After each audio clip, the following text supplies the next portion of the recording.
బ్రిడ్జిల పైన, దారి పొడవుతా తుని నియోజకవర్గపు ముఖ్యంగా ఆడబిడ్డలకి, పెద్దలకి, యువతలకి, తల్లులకి, ప్రతి ఒక్కరికి హృదయపూర్వక నమస్కారాలు. ఇది చాలా కీలకమైన ఘట్టం మనకి ఈ ఎన్నికల్లో. నేను మీకు వచ్చింది ఒక భద్రత గల సమాజం, ఒక అభివృద్ధి ఉన్న సమాజం, అందరికీ నిలబడే ఒక సమాజం కావాలి. కానీ మనకి 2019 నుంచి మనం ఏదైనా మాట్లాడదామంటే దాడులు, దోపిడీలు, ఏదైనా అడిగితే బూతులు, ఇలాంటి ప్రభుత్వాలు, 3 కబ్జాలు, 6 సెటిల్మెంట్లు ప్రభుత్వం ఇది మారాలి. ఇది మారాలని నేను మనస్ఫూర్తిగా ఆకాంక్షించాను. ఆ విధంగానే వైసీపీ వ్యతిరేక ఓటు చీలకూడదు. అలాగే ఇక్కడ అల్లూరి సీతారామరాజు గారి విగ్రహం ఉంది. ఒకటే, మన రాజ్యాన్ని, మన ప్రజల్ని రక్షించుకోవాలంటే అందరం ఏకమవ్వాల్సిన అవసరం ఉంది. కులాలకి, మతాలకి, ప్రాంతాలకి అతీతంగా మనకి ఏకమవ్వాల్సిన అవసరం ఉంది. ఈ ప్రత్యేకించి ఈ సందర్భం మనం ఈ ఎన్నికల్ని ప్రత్యేకమైన దృష్టితో చూసి మనకి కూటమిని మనస్ఫూర్తిగా గెలిపించాలి ఈ రోజునని చెప్పి నేను మిమ్మల్ని ఓట్లు అడగడానికి కాదు, అభ్యర్థించడానికి, ఆర్థించడానికి వచ్చాను.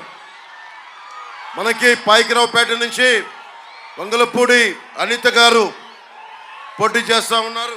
వంగలపూడి అనిత గారు, అలాగే సైకిల్ గుర్తు మీద యనమల దివ్య గారు పోటీ చేస్తూ ఉన్నారు తెలుగుదేశం పార్టీ మీద. గాజు గ్లాస్ గుర్తు మీద మనకి టీ టైం ఉదయ్ శ్రీనివాస్ పోటీ చేస్తూ ఉన్నారు. సో మీరందరూ మనస్ఫూర్తిగా పెద్ద మనసుతోటి మీరందరూ ఈ కూటమికి నిలబడాలి అన్న ఒక ఆకాంక్షతో నేను ఈరోజు మీ ముందుకు వచ్చాను. అలాగే వేదిక పైన ఉన్న తుమ్మల రామస్వామి గారికి, తోటా సుధీర్ గారికి, చోటిశెట్టి గణేష్ గారికి, మధు వీరేష్ గారికి మనస్ఫూర్తిగా నా హృదయపూర్వక నమస్కారాలు, ధన్యవాదాలు. అలాగే గతంలో నుంచి పోటీ చేసిన రాజా అశోక్ బాబు గారికి, ఎక్స్ఎమ్మెల్యే, వారికి కూడా నా హృదయపూర్వక నమస్కారాలు.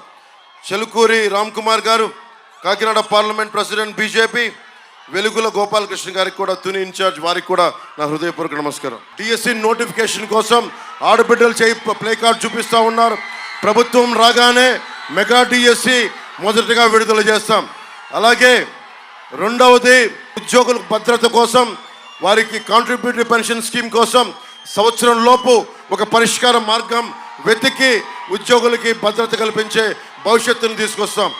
అలాగే మహిళలకి 3 గ్యాస్ సిలిండర్లని ఉచితంగా అందజేయించే బాధ్యత కూడా కుటుంబ ప్రభుత్వం తీసుకుంటుంది. నిరుద్యోగులకి 3,000 నిరుద్యోగ భృతి, అలాగే 20 లక్షల ఉద్యోగాలు, సంవత్సరానికి 4 లక్షల ఉద్యోగాలు చొప్పున 20 లక్షల ఉద్యోగాలు కూటమి ప్రభుత్వం సృష్టించాలని చాలా బలంగా కట్టుదిట్టమైన నిర్ణయం తీసుకున్నాం. అలాగే ముఖ్యంగా మత్స్యకారులకి జీవో 217 రద్దు, అలాగే వారి కోసం 20,000 మనకి సెలవు దినాల్లో విరామ వేతనంగా వారికి ఇస్తున్నాం. దివీ సమస్య ఇక్కడ ఈ గ్రామంలో చాలా బలంగా ఉంది. మన తుని నియోజకవర్గంలో మత్స్యకారులు ఇబ్బంది పడుతూ ఉన్నారు. కాలుష్యం ఉందనేది పోయినసారి కూడా నేను వచ్చాను. తొండంగి మండలం ఇవన్నీ నేను తిరిగాను.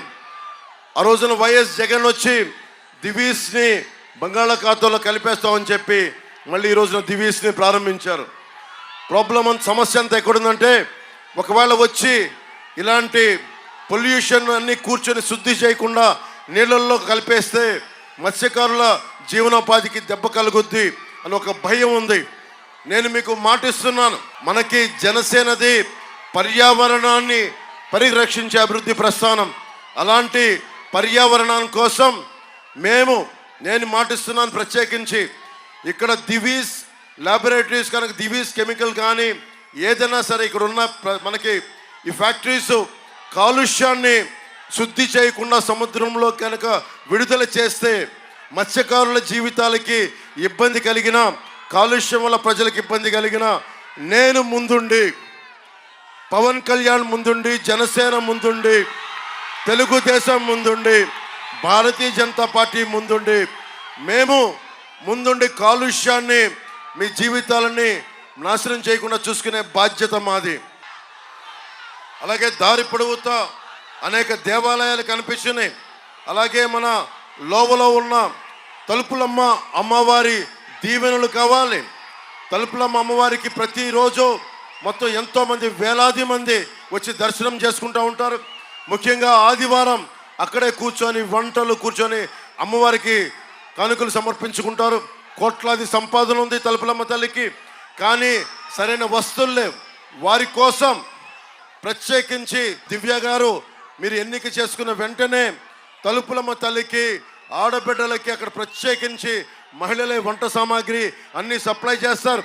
వారికి అండగా ఉండే ప్రత్యేకమైన షెడ్లు కానీ మనకి వసతులు కానీ కూటమి ప్రభుత్వం దివ్య గారి నాయకత్వంలో అలాగే ఉదయ్ శ్రీనివాస్ గారి నాయకత్వంలో జరిగేలా ముందుకు తీసుకెళ్తాం.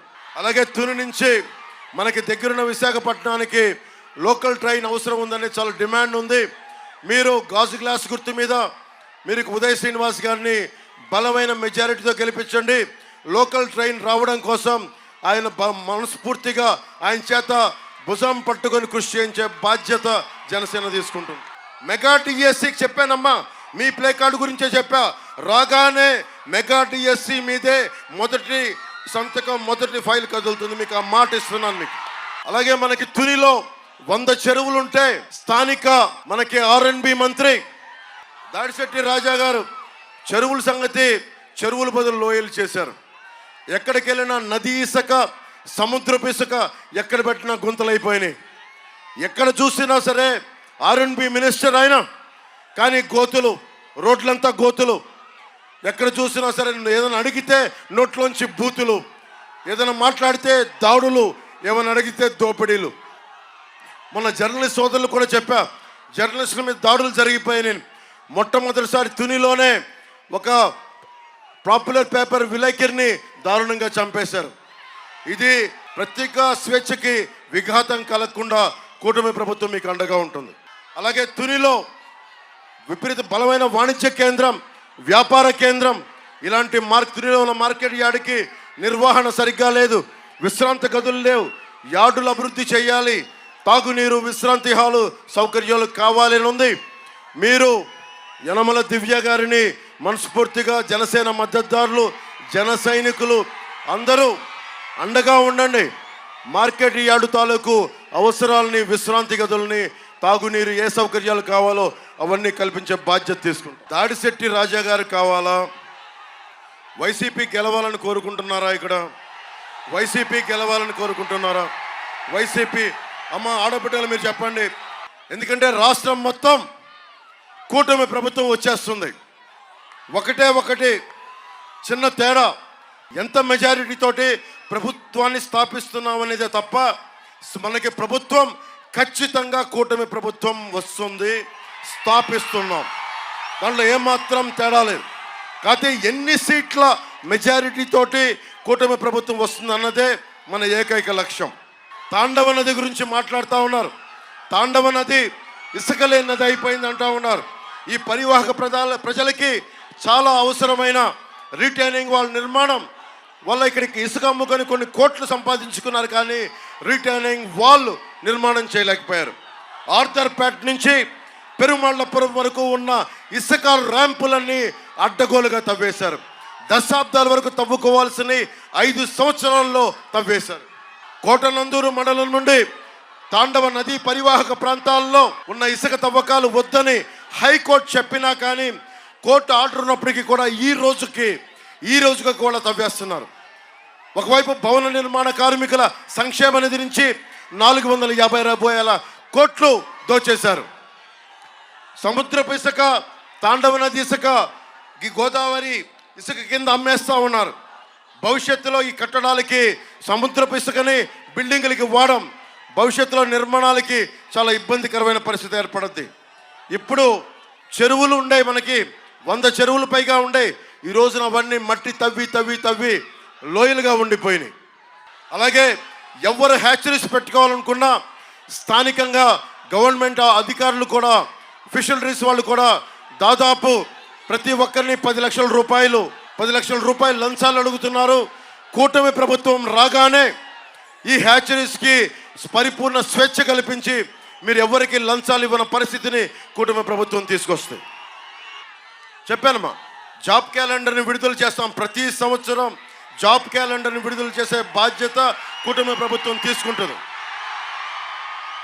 సాగునీరు మనకి తాండవ నది రిజర్వాయర్ మరమ్మతులు కానీ పంపా రిజర్వాయర్ కావాల్సిన నిర్వహణ చేయలేకపోవడం వల్ల పోలవరం పక్కన పెట్టండి, కనీసం పూడికలు తీయట్లా, కాలువలకి పూడికలు తీయట్లా. తునిలో ఈ రోజుకి కూడా నీటి ఇబ్బంది ఉంది. తాగునీరు కావాలి, సాగునీరు కావాలి. పోలవరం ఇంకా ఈ రోజుకి గతి లేదు, అతి లేదు. కూటమి ప్రభుత్వం రాగానే దాన్ని పూర్తి చేసే బాధ్యత మేమందరం తీసుకుంటాం.